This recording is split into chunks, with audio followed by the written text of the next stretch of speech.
long fucking night if you carry on like this. Are you ready for the next comedian? Yay! Really nice, buddy.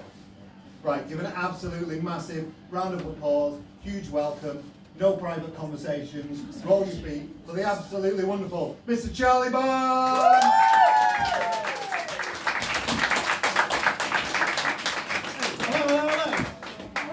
Ladies and gentlemen. Yeah. It was great to be back doing comedy as my last show came to a rather premature end. I was David Walliams' publicist. Couldn't believe what they were saying about David Walliams. They're saying he was a comedian.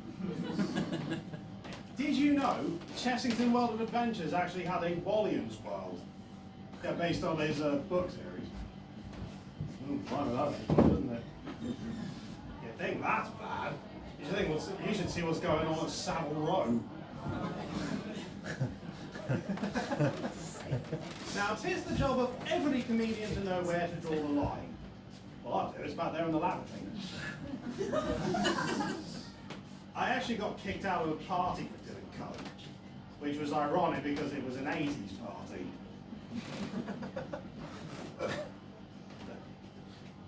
I'm a jazz comedian. By that I mean you only have to laugh at the jokes I'm not telling. Are you laughing at that or at the joke I'm not telling? Hey, so long as you're laughing, I really don't give a shit. I recently quit Tinder because it was a waste of time and money. The last day they put me on, went out with this woman. Quite attractive, not a lot going on upstairs, you know what I mean? So, not very compatible, so I actually registered a complaint. What's the big idea of pairing me up with this idiot? And they said, well, you did say you like him thick.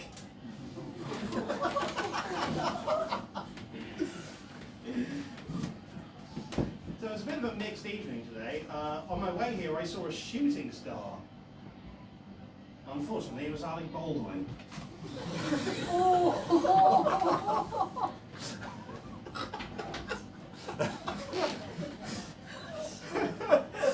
I mean, it feels great to play to an actual crowd, you know, a venue with people in it, lots of people. Like some of the venues, some of the gigs I've done, poorly attended, sparse, it's like Ian Watkins' funeral.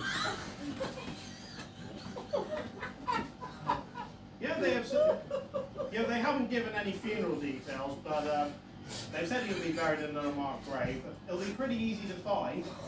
It's the one with the unisex toilet. You know, every time you hear a music star engaged in some kind of scandal, like him or Pete Diddy last year, I always think the same thing. That's bugger the next series of The Masked Singer, isn't it? Wouldn't it be great if the Masked Singer turned out to be Lord Lucan?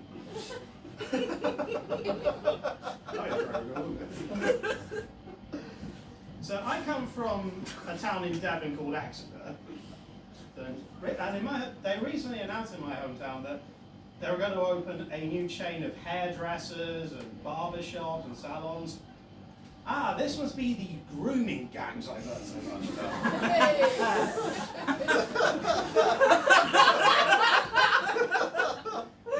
So Keir Starmer's cool with them. I actually saw an advert for a pet grooming service. And my autism-addled brain's first instinct was to call the police. And you get people who practice self-grooming, or wankers as I like to call them. I groom myself 3 times a day. 4 if the wife's got it. Yeah, so do dogs groom themselves, mate. What do you want? Yeah, so the way I see autism is I see the world differently than most people. Well, that could also mean I have really bad eyesight. There was once a time where I saw the whole world in black and white. Coincidentally, that's when I stopped wearing contact lenses. It got me to some awkward situations, like one time I tried to buy a pair of crocodile shoes, and I came away with Crocs. I I recently found out that alcohol-free does not mean what I think it does.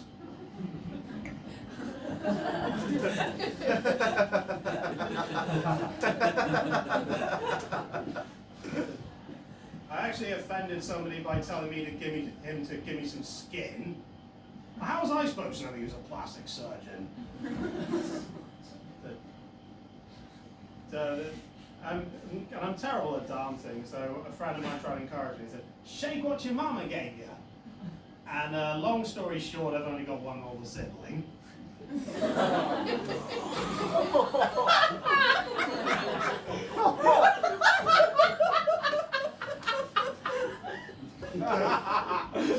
So I spent most of the week sorting through my dad's affairs. Oh, he hasn't died, but he did have excellent taste in secretaries. Very wise man, my dad. He used to say, "The worst thing you can do to an enemy is just ignore him." I now understand why he was kicked out of the army. He used to say, behind every successful man there's a woman, especially if you're into S&M.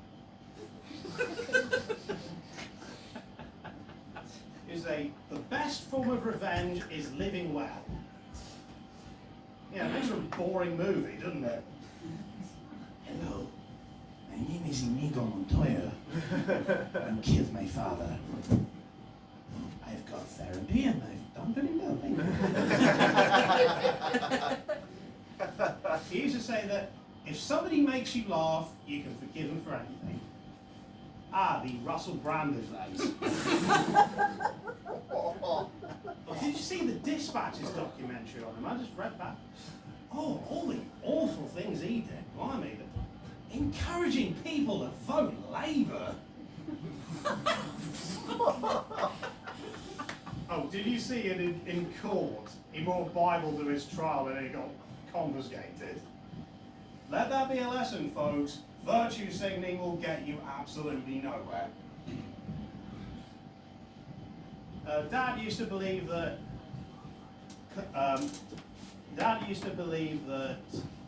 nobody likes a contrarian, and Mum made it her life's mission to prove it wrong. You'll get nowhere in life by being argumentative. Yes, you will. My granddad said that. My granddad said that imitation is the sincerest form of flattery. He was a black and white minstrel.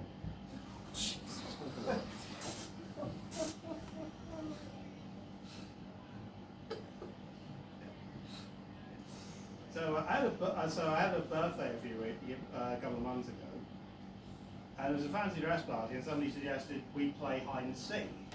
And thanks to my brilliant disguise, nobody could find me.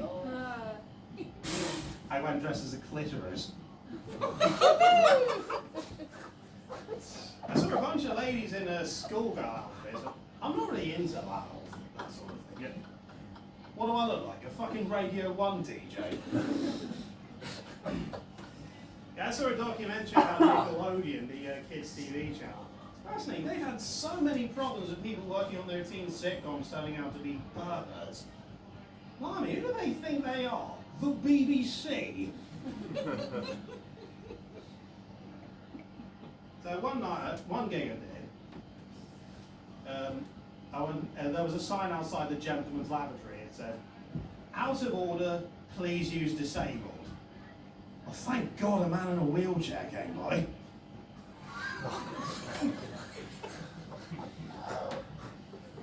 Now, we've all been called short at some point or another, haven't we? There was one time I had to pee in a bush, and then I got sacked as a gynecologist.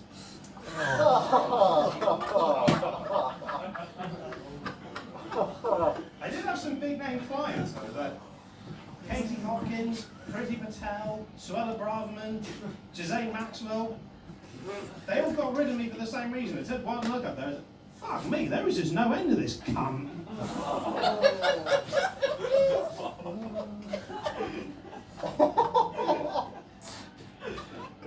I'd say the weirdest gig I've ever done. It was at a nudist club. Oh, blimey, I haven't seen so many pricks and twats in one room since I last watched MasterChef. I was on the same bill as a naked ventriloquist. Rubbish. You see her lips move. Then there was a naked magician. I will say this. He had a pretty interesting take on the extending handkerchief trick. Hadn't to think about it, did you? I don't mean to say it was cold up there, but there was a Ray Charles impersonator who thought my dick was an ice lolly. Although, mind you, the last act went down very well. Although what a children's choir was doing there, I have no idea.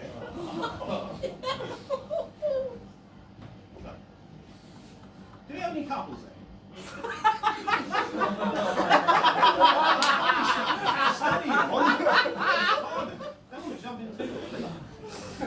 So, they say that personality is what counts in a relationship. That is what strengthens it and makes it last. Well, my girlfriend's schizophrenic, so spot the choice. So, if you and your partner have sex and if they're schizophrenic, is it adultery or an orgy? Just so I'm clear. Yeah, I got 2 sets of feedback on that joke. One really loved it, one really hated it. And they were from the same person. We love that bit, it was funny, it was so good. We hate it, we made it a filthy little nap. So there was a company so I was walking in the high street and I saw there was an ad for a company called Eat with Purpose. Then I paid no mind until I got home. And there's my girlfriend in her underwear, and she's got that very phrase stitched on the front of her knickers. And she gives me that look as if saying, "You know what to do." But, ladies and gentlemen, I obeyed. And let me tell you, that was one embarrassing trip to A&D. So we had a disagreement on the definition of gaslighting. I managed to convince her she was wrong. I did have a really good joke about gaslighting. Don't you remember? You loved it. You thought it was really funny. And that I was the best comedian you'd ever seen. And that you're going to buy me a drink after the show.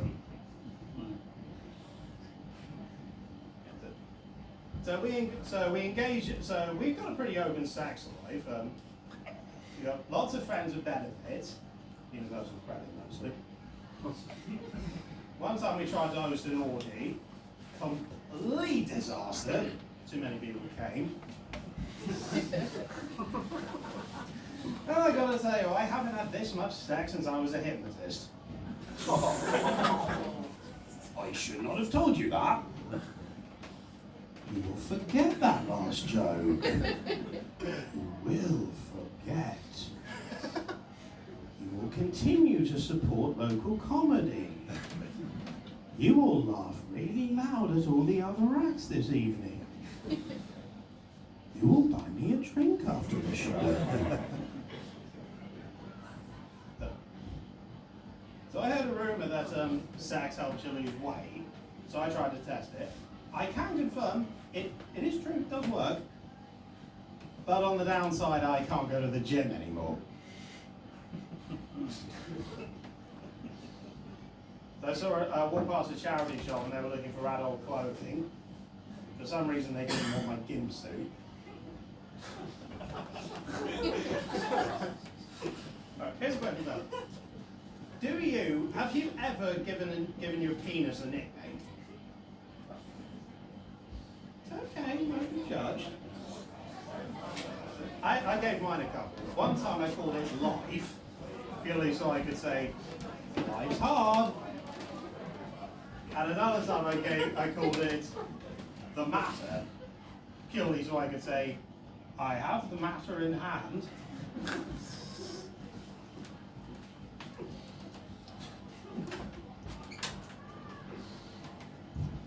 So one reason I do this, I remember from school I had a teacher give me that spiel, nobody likes a comedian.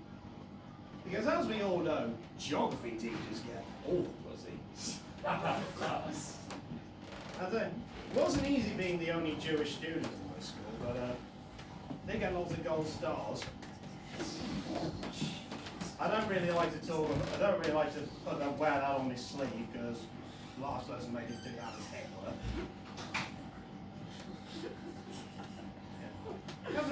My mother used to say that there's no such thing as a free lunch, which is why there are no Jewish soup kitchens.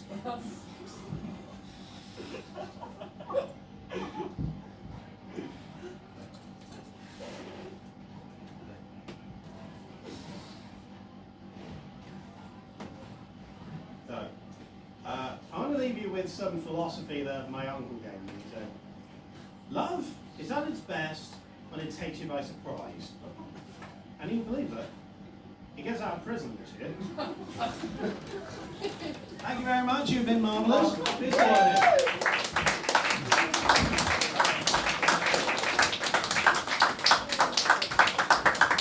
Bye, everybody.